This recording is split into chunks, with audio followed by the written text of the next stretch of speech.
അസ്സലാമു അലൈക്കും വറഹ്മത്തുള്ളാഹി വബറകാതുഹു.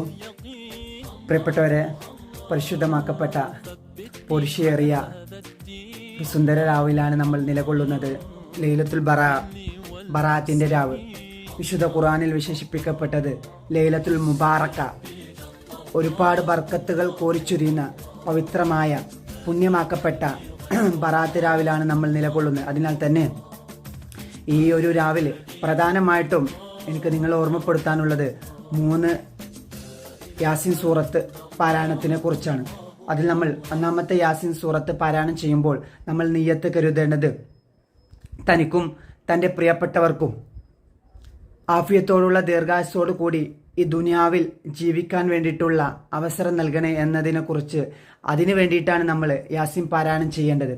രണ്ടാമത് നമ്മൾ നിയ്യത്ത് വെക്കേണ്ടത് തനിക്കും തൻ്റെ പ്രിയപ്പെട്ടവർക്കും തൻ്റെ കുടുംബത്തിനും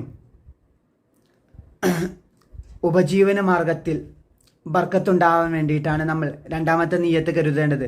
മൂന്നാമത്തെ നിയ്യത്തിൽ നമ്മൾ ഉൾപ്പെടുത്തേണ്ടത് തനിക്കും തൻ്റെ പ്രിയപ്പെട്ടവർക്കും തൻ്റെ കുടുംബത്തിനും ഈ ദുനിയാവിൽ നിന്ന് വേർപിരിയുന്ന സമയത്ത്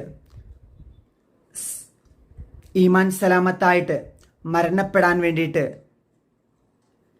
നിയ്യത്ത് കരുതിക്കൊണ്ടാണ് നമ്മൾ മൂന്നാമത്തെ യാസീൻ സൂറത്ത് പാരായണം ചെയ്യേണ്ടത്.